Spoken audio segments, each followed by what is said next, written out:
Assalamualaikum warahmatullahi wabarakatuh.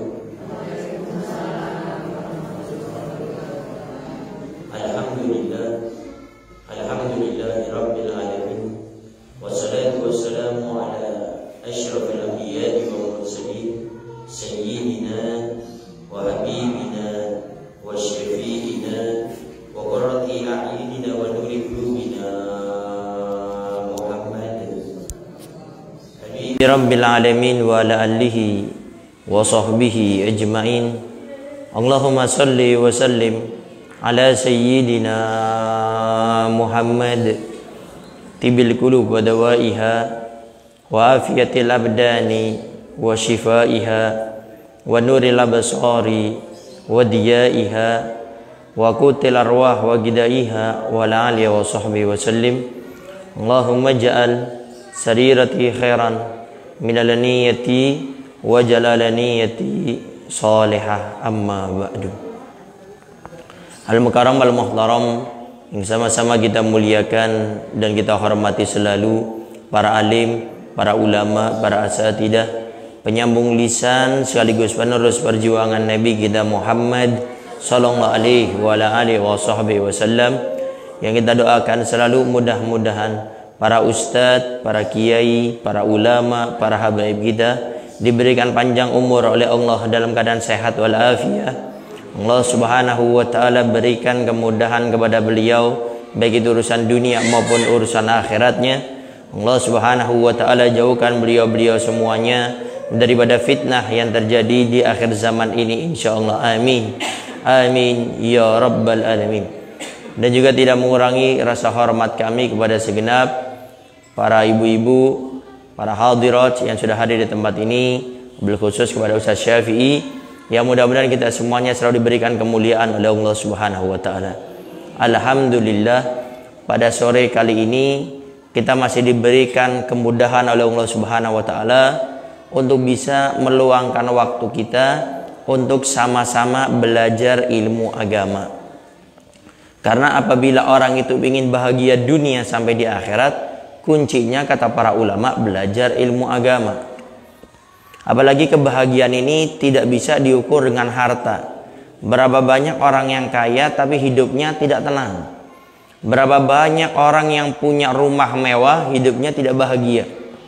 Berapa banyak orang itu yang jabatannya tinggi tetapi hidupnya penuh dengan ketidaktenangan. Karena kebahagiaan sungguhnya itu ada letaknya bagaimana kita ini bisa menjadi orang yang bersyukur dalam hidup ini. Dan cara untuk menjadi orang yang bersyukur dengan kita belajar ilmu agama. Bagaimana tatkala Allah berikan kepada kita musibah bencana, seperti yang mungkin 2-3 hari yang lalu saudara-saudari kita di Kadipaten, Majalengka, kemudian di beberapa tempat yang lainnya ditimpa musibah. Orang kalau tidak punya ilmu agama, maka dia tatkala diberi musibah oleh Allah, dia akan komplain kepada Allah. Ya Allah, saya ini tidak pernah meninggalkan sholat berjamaah, kenapa musibahnya datang di desa saya? Ya Allah, saya ini tidak pernah bermaksiat kepadamu, sedikit saya berbuat dosa, tapi di kota-kota besar sana banyak yang suka bermaksiat kepadamu, kenapa ujiannya harus ada di desa saya?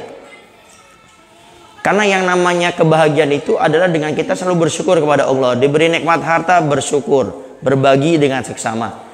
Diberikan sedikit daripada harta, bersyukur, menerima dengan apa yang Allah berikan. Dan itu kuncinya dengan kita belajar ilmu agama. Oleh karenanya selalu mulai saat ini kita berdoa kepada Allah, ya Allah, berikan hamba orang yang senang untuk belajar ilmu agama. Berikan kami kerinduan untuk hadir majelis taklim, dan mudahkan kami untuk mengamalkan ilmu yang kami dengar, bukan sampai kami hanya belajar, mendengarkan, tetapi kami tidak bisa mengamalkannya. Minta selalu kepada Allah. Karena Nabi kita Muhammad sallallahu alaihi wasallam sudah pernah mengingatkan sama kita, Allahumma inni a'udzubika min ilmin la yanfa. Nabi pernah meminta berdoa kepada Allah agar apa? Meminta kepada Allah, a'udzubika, aku berlindung kepadamu, min ilmin la yanfa, daripada ilmu yang tidak bermanfaat. Apa ilmu yang tidak bermanfaat? Kita cuma belajar tapi nggak mau mengamalkannya. Sebetulnya kita nih yang, apalagi ibu-ibu nih, biasanya di mana-mana majelis taklim itu ibu-ibu paling banyak. Majelis umum laki perempuan pasti hampir rata-rata yang dominan tuh ibu-ibu. Tapi tanyakan kepada diri kita masing-masing. Dari sekian ratus kali kita hadir majelis taklim, berapa persen yang kita amalkan? Makanya jangan-jangan ketidaknyamanan hidup kita ini karena kita tidak mengamalkan ilmu. Sudah berapa ustadz, kiai, ulama yang datang mungkin ke musola kita, atau kita datang ke tempat beliau, tapi coba kenapa hidup saya masih nggak tenang? Padahal belajar ilmu agama setiap saat. Apa sebabnya? Karena kita tidak mengamalkan. Kita pilih-pilih, kalau berat, antar aja lah ngamalinya. Amalan sodakoh, aduh ngeluarin duit lagi ada. Udah lagi pandemi, sodakoh lagi nih ustadz nyuruh. Repot, akhirnya nggak akan dapat kebahagiaan. Padahal ustadznya sudah ngasih keutamaan sodakoh, keutamaan orang berbuat baik, masih nggak mengamalkan, ya hidupnya nggak tenang. Ustadz berbicara masalah taubat, untuk kita kembali kepada Allah, agar tidak terus berulang-ulang dengan dosa, bertobat kepada Allah. Nah, sudahlah, tobat ntar aja, masih muda. Saya walaupun sudah tua belum bolak-balik rumah sakit. Ntar kalau sudah kolesterolnya naik, darah tingginya naik, gulanya naik, rematiknya mulai muncul, jantungnya sudah mulai mau copot, baru saya mau bertobat sama Allah Subhanahu wa taala. Jadi ternyata ketidaknyamanan kita hidup itu karena kita yang membuat sendiri. Kebalikannya, kenyamanan kita punya hidup, kita sendiri yang buat. Karena nyaman atau tidaknya hidup kita, ya tergantung kita yang melakukannya. Karena hidup ini adalah memilih, bukan cuma menjalankan. Kita pengen hidup bahagia, pilih jalan hidup bahagia. Kita pengen, naudzubillah min dzalik, pengen hidup nggak bahagia, ya ada jalannya juga. Sehingga kalau kita ingin hidup bahagia, salah satu caranya istiqomah hadir majelis taklim dan berdoa kepada Allah agar diberikan kemudahan untuk mengamalkan ilmu yang kita dengar. Sehingga dengan kita mengamalkannya, mudah-mudahan kita termasuk orang yang bahagia di dunia sampai di akhirat insyaallah, sampai bertemu Nabi Muhammad di surganya Allah Subhanahu wa taala. Amin. Amin ya rabbal alamin. Para hadirat yang dimuliakan oleh Allah Subhanahu wa taala, kenapa Al-Faqih awali mukadimahnya dengan bersyukur? Karena tema kita pada sore hari ini, ada yang tahu? Tema kita pada sore hari ini, bagaimana menyikapi beda pendapat antara suami dan istri. Dalam rumah tangga kan pasti ada beda pendapat. Apalagi yang baru-baru nikah, ya kan?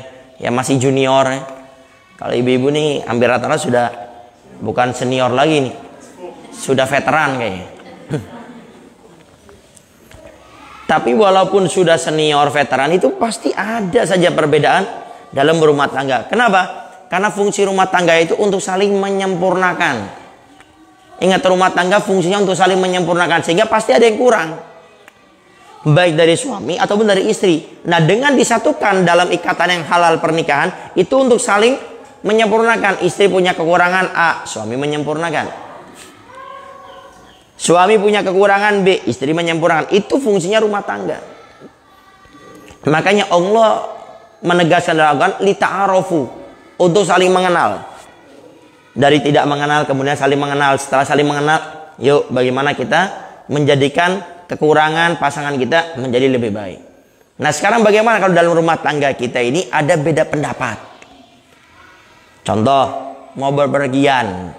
Ya, kayak tanya ibu-ibu nih, suka jalan-jalan kadang-kadang ya. Mau jalan-jalannya ke mall, mau jalan-jalan muterin rumah, pokoknya jalan-jalan aja. Waktu pengen keluar beda pendapat sama suami. Bang, yuk kita keluar, ntar jam berapa? Jam 10. Jangan jam 10, kelamaan. Gimana kalau jam 7? Jangan bang, saya kan belum mandi, belum paesan, bedakan, itu sampai 3 jam, lama. Sehingga beda pendapat. Ini ambil contoh kecil aja. Atau mau beli barang sesuatu, uangnya hanya beli cuma untuk satu. Kalau beli barangnya suami, istri nggak dapat. Kalau beli barangnya istri, suami nggak dapat. Sehingga masalah ini pun kalau tidak kita betul-betul cermati, ini bisa menjadi percikan orang menuju kepada perceraian. Ini masalah beda pendapat. Maka kalau yang tadi malam hadir di kajian kita di Majlis Al-Wasilah tadi malam, itu sebenarnya pembahasannya masalah itu. Bagaimana kalau kita mendapati suami istri berbeda pendapat? Yang pertama yang ditekankan adalah kepada para istri. Ini perlu Al-Faqih tekankan para istri. Apalagi yang hadir kan kebanyakannya memang ya bisa dibilang 99% perempuan semua ya. Nah, waktu kita beda pendapat, ini yang paling penting sebetulnya itu istri, peranan istri. Sampai tadi malam kita baca di kitab Adabul Islam fi Nizamul Isra, Abu Yazid Muhammad bin Alwi Al-Maliki menegaskan, kalau ada beda pendapat antara suami dan istri termasuk kebaikan. Beliau katakan kebaikan adalah bagaimana seorang istri nurut sama suami. Kemudian kalau seorang istri nurut sama suami itu khairun wa afdol, lebih baik dan paling utamanya seorang istri kalau beda pendapat dengan suami. Ini paling baik. Coba ibu bapak mungkin pernah ada satu kejadian orang bercerita. Coba lihat. Kalau masalah beda pendapat, coba lihat. Apa yang terjadi? Itu kadang-kadang istrinya tidak bisa menahan egonya. Sehingga istri merasa benar, istri berkomitmen dengan kebenarannya, kemudian menyalahkan suami. Pasti ujung-ujungnya ribut, bahkan sampai bercerai. Makanya kata beliau, kalau terjadi beda pendapat antara suami dan istri, yang paling tekan itu istri dulu. Bagaimana istri? Istri hendaknya satu, nurut. Jadi kebaikan dalam berumah tangga bagi seorang istri itu adalah bagaimana dia nurut sama suaminya. Masalah beda pendapat, nurut. Selama tidak menyuruh kepada yang haram. Nyuruh untuk pergi kemana, kita mau pergi ke sini, nurut saja sama suami. Itu ibadah. Jadi nurutnya kita ini yang perlu diingat para istri. Taatnya kita, nurutnya kita sama suami, itu ibadah, kebaikan. Kemudian yang kedua, tatkala seorang istri itu nurut dengan suami itu makin cinta, bukan makin enak. Ayo dek kita ke sini, tapi saya mau ke sini juga bang. Terus gimana nih? Ya udah bang, ikut abang aja. Gitu. Itu suami makin senang. Ya Allah istri saya. Bahkan dalam kitab tersebut Adabul Islam fi Nizamul Isra, salah satu cara untuk menundukkan seorang suami kalau kita minta apa-apa nih pengen diberikan, wahai para istri. Ini resep daripada beliau nih. Kalau kita pengen minta sesuatu langsung diberikan sama suami, caranya gampang. Apa itu? Nurut sama suami, jangan pernah ribut sama suami. Suami minta apa aja turutin. Jangan pernah ngelawan suami. Sesekali ibu minta sesuatu akan langsung diberi. Kenapa? Sudah terlanjur cinta banget sama kita. Setiap apapun yang minta suami, dek buatkan kopi, buatkan. Dek tolong keluar ke sini beli ini, lakukan. Itu suami makin cinta. Dan cinta kalau sudah ada, orang yang dicinta akan melakukan apapun yang dia cintai, pasti dilakukan. Suami sudah cinta banget sama istri. Minta sesuatu walaupun itu berat akan berusaha diwujudkan. Contoh, seorang istri pas mau lebaran, pengenlah sekali bang, tolong bang belikan saya gamis. Tapi jangan gamis yang Indo, cobalah sekali-kali gamis Saudi. Berapa deh harganya deh? 250 apa 350? Karena suami yang cinta sama istrinya, dia akan berusaha nyelengin jauh-jauh hari. Bahkan kadang-kadang seorang istri waktu lagi ngeliat TV atau lagi lihat HP, suami nggak sengaja ngelihat. Kenapa nih kok istri saya kok sampai khusyuk ngeliat, diam-diam lihat. Oh lagi lihat gamis. Oh pengen beli gamis ini, dilihat kayak oh sekian. Aduh saya nggak punya uang. Tapi demi istri saya yang tercinta, saya akan berusaha. Setiap gajian disisihkan diam-diam sama si suami. Sehingga menjelang akan bulan Ramadan, suami mengajak ke pasar, diberikanlah gamis tersebut. Ini nggak bakal sama istri yang hobinya ngedumel, istri yang hobinya cerewet, kemudian dia lagi lihat HP, kemudian ngelihat gamis itu dibelikan. Mustahil, mimpi siang bolong kayak gitu. Yang ada apa? Yang ada suami masa bodoh teing, ada urusan mau beli ini ya, beli sendiri. Sehingga di sini sekali lagi yang paling ditekankan waktu terjadi selisih beda pendapat, tolong istri yang ngalah. Dan ngalahnya Anda itu perintah dalam agama dan ibadah kebaikan bagi Anda para istri. Ada sebagian perempuan tuh enggak gitu. Dia merasa benar, dipertahankan egonya itu. Oh enggak bisa bang, berangkatnya harus jam 10. Karena pasti entah terlambat kalau gini. Itu suami malah makin enak sama istri. Makin gak seneng, gak punya simpati, empati gak ada. Walaupun dalam kitab tersebut diceritakan, walaupun ternyata waktu beda pendapat, contoh suami pingin, udah deh ntar kita berangkat ke toko itu ntar aja jam 8. Istri udah ngingetin bang, jam 8 itu biasanya tutup. Udah jam 8 aja, nurut. Nurut. Kebaikan ibadah. Khairun afdal. Itu pahala besar dan afdal itu yang paling utama. Daripada ribut sama suami. Tak kala jalan sampai ke toko, tutup ternyata tokonya. Coba. Coba istri yang nggak bener kayak apa coba? Tuh udah dibilang jam 8 tutup, ngotot kayak gini kan? Hah? Siapa yang salah? Ini istri yang nggak bener, suami makin enak. Ya saya yang salah, cuma nggak usah pakai angkat suara kayak gitu. Istri kok macam gitu? Nah, nggak seneng suami itu. Tapi tenangkan hati suami, kemudian senangkan hati suami. Waduh deh, tutup, nggak apa-apa bang. Namanya punya toko bukan kita, nggak apa-apa bang.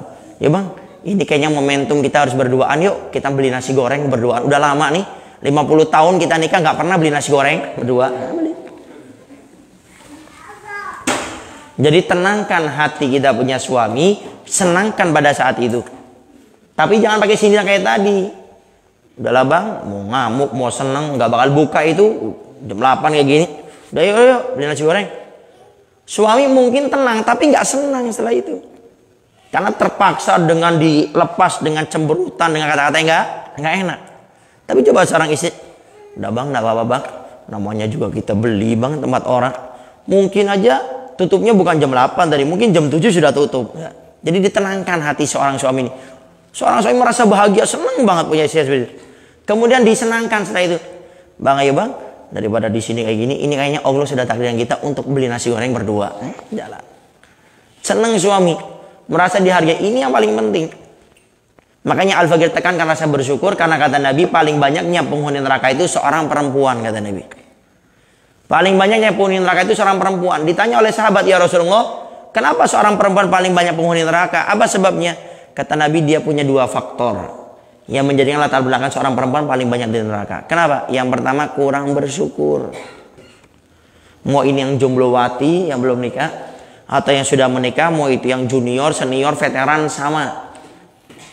Hati-hati, jangan menjadi orang yang tidak bersyukur-syukuri apa yang ada. Yang tidak ada kita cari, bikin sakit hati. Yang ada disyukuri, menenangkan hati. Ini prinsip dalam bersyukur. Jadi sesuatu yang nggak ada nggak usah dicari, udah ada ngapain? Tapi yang ada disyukuri. Pengen makan ayam, ternyata uang hanya untuk beli tempe tahu. Syukuri. Alhamdulillah bisa makan tempe tahu. Di luar sana bang, ada orang masih belum bisa makan sampai sekarang. Syukuri. Jangan malah sendiri-sendirian. Ya Allah bang, pagi tempe, siang tempe, malam tempe. Masa istiqomah tempe? Istiqomah itu ibadah bang, bukan makan tempe. Nah, enak yang seperti itu. Nah, sehingga di sini bagi kita seorang istri, tatkala terjadi perbedaan, sekali lagi tolong lebih banyak kita nurut sama suami. Ikuti apa yang diingin oleh para suami. Kenapa? Kalau membangkang, nah ini perlu kita tekankan.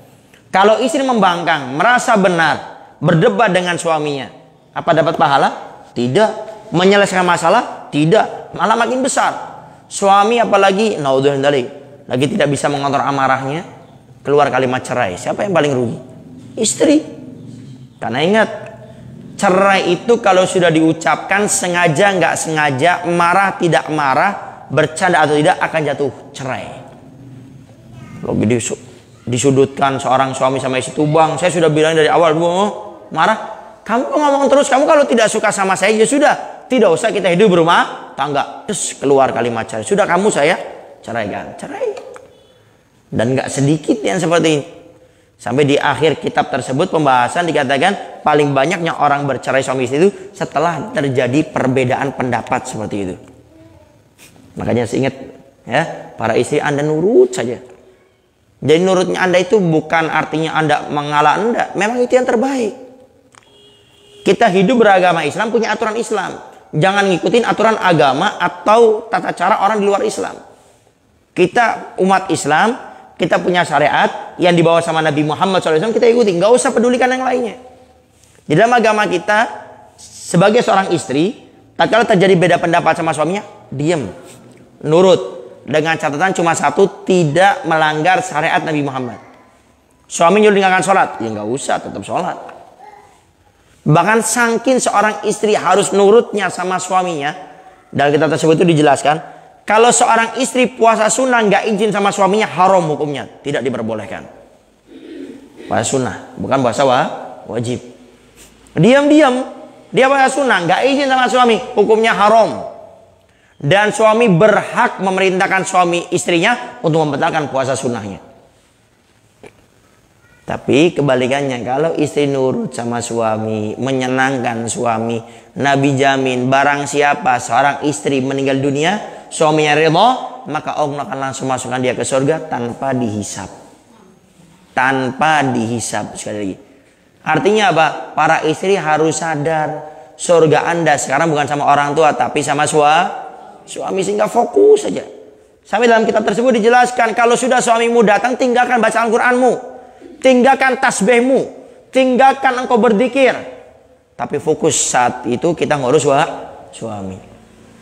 Baik, ini mukadimah sebelum kita masuk. Jadi intinya, kalau terjadi beda pendapat, para istri tolong difahami. Karena kadang-kadang suami kalau tidak bisa mengontrol emosinya, keluar kalimat cerai, akan jatuh cerai. Baik ya.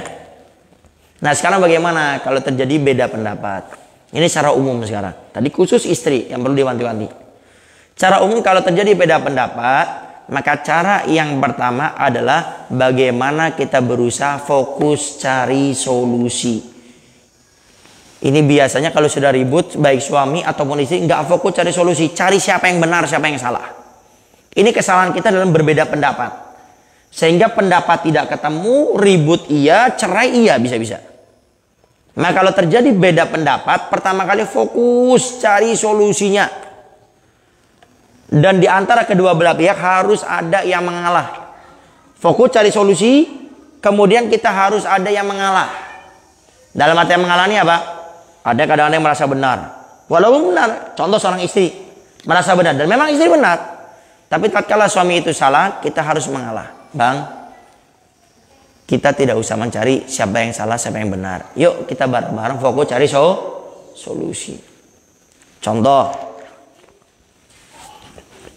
seorang istri pingin berkunjung ke rumah orang tuanya, harus izin sama suami. Suami tidak memberi izin, maka istri tetap tidak boleh keluar, karena hak yang pertama harus dikedepankan, kata Nabi, adalah haknya seorang suami. Ada seorang sahabat datang kepada Rasul, ya Rasul, hak yang pertama kali harus dilakukan bagi seorang perempuan itu haknya siapa? Yaitu haknya seorang suami. Jadi seorang istri, hak yang paling kedepankan adalah bagaimana hak dia kepada suami. Sehingga suaminya ngelarang, ya dia nggak boleh maksa keluar. Kata Nabi, kalau ada seorang istri yang dilarang keluar sama suaminya, dia ngotot tetap keluar, Allah dan malaikatnya akan melaknat itu perempuan. Dan tidak akan Allah lepaskan itu laknat sampai dia minta maaf sama suaminya. Tidak bakal dilepas oleh Allah. Artinya kalau seorang istri ngotot keluar, terjadi kecelakaan, terjadi musibah, meninggalnya su'ul khotimah. Walaupun dia ahli ibadah. Kenapa?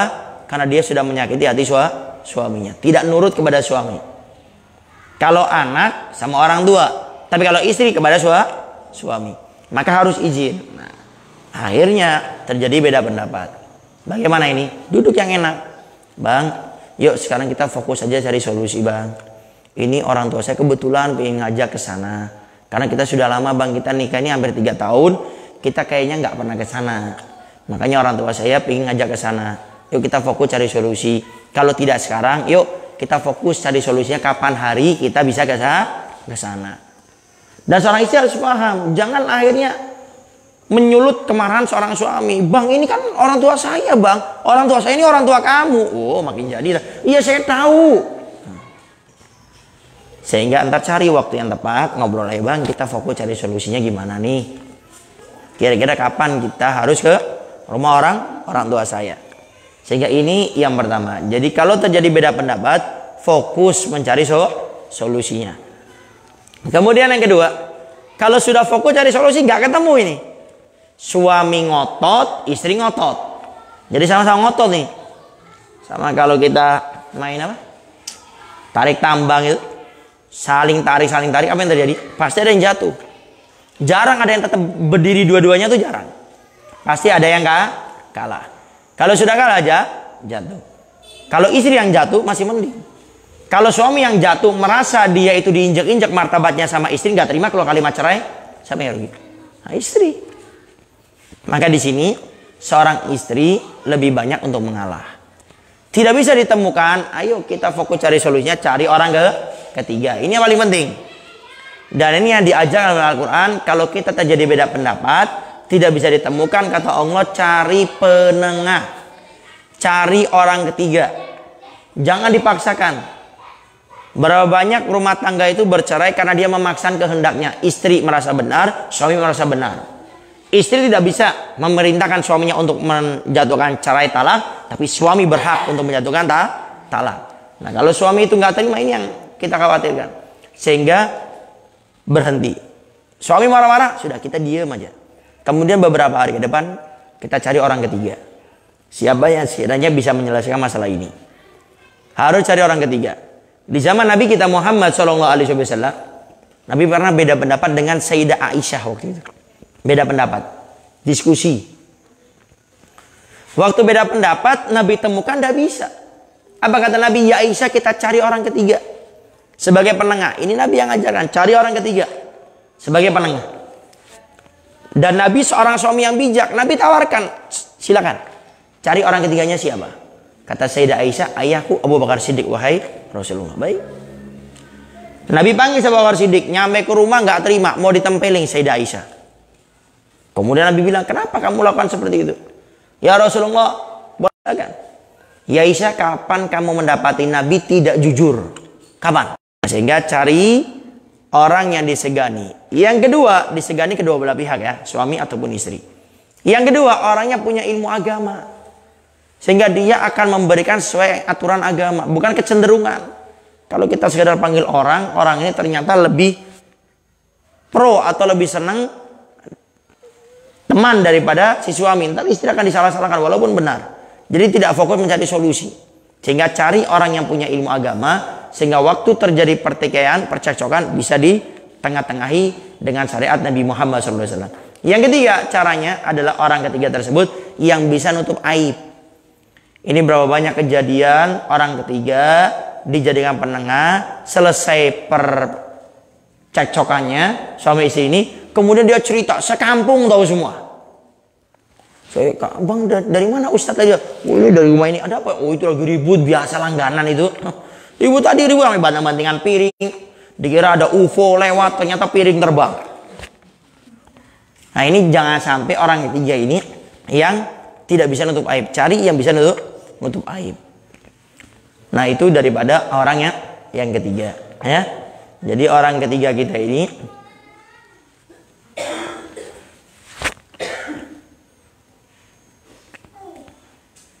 Fadhallah, Ustazah, duduk Ustazah. Ustazah di mana? Ustazah di sini, Ustazah. Saya di dalam, Ustazah.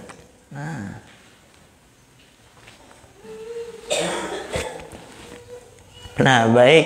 Nah, jadi tatkala kita terjadi beda pendapat, sudah fokus cari solusi tidak bisa, maka cari orang ketiga yang bisa menyelesaikan masalah. Nah, itu mungkin yang bisa Al-Fakir sampaikan. Jadi intinya, kalau terjadi beda pendapat, yang paling penting adalah bagaimana seorang istri mengalah, nurut, dan itu ibadah, kebaikan. Dan kalau kita sudah fokus waktu beda pendapat, maka yang pertama caranya fokus mencari solusi. Jadi jangan ada yang mengatakan, oh saya yang benar, kamu yang salah. Kemudian yang kedua adalah, kalau tidak bisa kita mencarikan solusi, cari orang ketiga yang bisa menyelesaikan masalah. Dan orang ketiga tersebut kalau bisa punya 3 kriteria. Yang pertama disegani, yang kedua punya ilmu agama, yang ketiga bisa nutup aib. Dan itulah yang harus dilakukan tatkala kita berbeda pendapat. Baik, para hadirat ibu-ibu yang dimuliakan oleh Allah Subhanahu wa taala, mungkin itu saja yang bisa Al-Fakir sampaikan. Barangkali ada yang mau ditanyakan, silakan. Wallahu a'lam bishawab.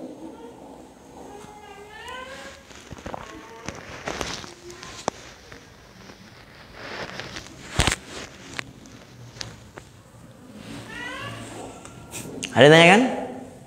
Kalau tidak ada sudah mafhum, jangan ditanya. Kalau sudah paham, gak usah nanya. Berarti kalau nggak ada yang nanya, berarti rumah tangganya adem, ayem, sejuk, ya. Sungai mengalir, ya. Tapi nggak tahu mengalir itu ada batu-batu atau enggak. Ya. Baik ya, kalau sudah tidak ada yang tanyakan, mungkin Al-Fakir cukupkan sampai di sini. Dan Al-Fakir minta maaf Kamis kemarin ya. Kita harusnya Kamis pertama, cuma kemarin kebetulan Al-Fakir ada acara di Medan kemarin. Itu kita berangkat habis majelis. Jadi acara kita hari Kamis, Jumat, Sabtu, Ahad, Senin. Jadi 5 hari di Medan dan Senin pulang. Tidak langsung pulang Al-Fagir ke Bandung dulu karena sama istri sama anak-anak semuanya. Sehingga sampai ke Kuningan itu hari Selasa jam 7. Makanya Al-Fagir kemarin minta izin kalau bisa di rolling. Jadi untuk kedepannya insya Allah tetap ya Kamis pertama. Jadi setiap Kamis pertama badal asar ya, kurang lebih sekitar jam 4-an kita akan mulai majelisnya. Dan boleh bertanya apa saja, bebas. Tidak harus sesuai tema, bebas apa saja. Yang penting jangan curhat aja, itu aja. Jangan nyebutin nama. Ustadz Habib, bagaimana nih suami saya kalau sudah beda pendapat diamin saya lama banget. Bingung gimana biar suami saya bisa ngomong lagi sama saya. Nah, jangan kayak gitu. Tapi umum aja. Ustadz Habib, bagaimana kalau mendapati suami dikit-dikit ngambek. Nah, itu kira-kira gimana? Bagaimana Ustadz Habib kalau suami banyak tinggal di luar daripada tinggal di rumah? Lebih banyak di pos kampling, ya kan? Atau lebih banyak di tempat cupang daripada di rumah. Nah, itu gimana? Contoh. Baik, mungkin itu saja yang bisa Al-Fagir sampaikan. Mudah-mudahan Allah Subhanahu wa taala memberikan kepada kita semuanya rumah tangga yang sakinah, mawaddah warahmah, rumah tangga yang penuh dengan ketenangan, rumah tangga yang penuh dengan cinta, rumah tangga yang penuh dengan keharmonisan, dan mudah-mudahan beda pendapat yang terjadi dalam rumah tangga kita ini untuk menjadikan kita jauh lebih mengerti, lebih dewasa antara satu dengan yang lainnya, dan mudah-mudahan Allah Subhanahu wa taala menjadikan rumah tangga kita rumah tangga yang penuh rahmat, rumah tangga yang selalu diberikan keridhaan oleh Allah Subhanahu wa taala. Allah berikan juga kepada kita rumah tangga tersebut rumah tangga yang mendapatkan anak yang soleh dan soleha, anak-anak yang berbakti kepada kita, yang selalu mendoakan kita, dan mudah-mudahan setelah meninggalnya kita, anak-anak kita selalu mendoakan kita, tidak pernah melupakan kita. Dan mudah-mudahan Allah Subhanahu wa taala menjadikan kita keluarga bukan hanya di dunia, tapi sampai di akhirat, sampai di surga bersama Nabi kita Muhammad SAW. Dan mudah-mudahan dosa-dosa kita semuanya berkah hadir ke tempat ini, diampuni semua dosa kita oleh Allah Subhanahu wa taala, derajat kita semuanya diangkat oleh Allah Subhanahu wa taala, amal ibadah kita semuanya diterima oleh Allah Subhanahu wa taala. Allah jadikan kita orang-orang istiqomah melaksanakan perintah-perintahnya dan meninggal larang-larangannya, dan Allah berikan kita kelebihan untuk bisa melaksanakan daripada seluruh sunnah Nabi kita Muhammad SAW. Dan mudah-mudahan lidah kita selalu Allah berikan kemudahan untuk berzikir, menyebut namanya, untuk beristighfar, minta ampun kepadanya, dan untuk menyebutkan nama kekasihnya Nabi Muhammad SAW. Dan kita minta kepada Allah Subhanahu wa taala, mudah-mudahan saudara-saudari kita yang saat ini tertimpa musibah diberi kesabaran oleh Allah Subhanahu wa taala, diberikan keikhlasan oleh Allah Subhanahu wa taala, diberikan ketawakalan kepada Allah Subhanahu wa taala. Dan mudah-mudahan saudara-saudari kita yang tidak tertimpa musibah, Allah berikan kemudahan untuk berbagi, untuk perhatian, peduli dengan seksamanya. Dan mudah-mudahan dengan mereka peduli berbagi dengan samanya, Allah ganti lebih banyak, lebih berkah lagi. Dan mudah-mudahan semua doa kita, harapan kita, hajat kita, keinginan kita semuanya dikabulkan oleh Allah Subhanahu wa taala. Khususnya negara kita Indonesia ini mudah-mudahan dijaga oleh Allah daripada musibah, daripada bencana, daripada penyakit, daripada wabah, khususnya daripada manusia-manusia yang berniat tidak baik kepada negara kita Indonesia ini. Rabbana atina fid dunya hasanah wa fil akhirati hasanah wa qina adzabannar. Wa sallallahu ala sayyidina Muhammadin wa ala alihi wasallam walhamdulillahirabbil alamin. Bismillahirrahmanirrahim. Fatihah.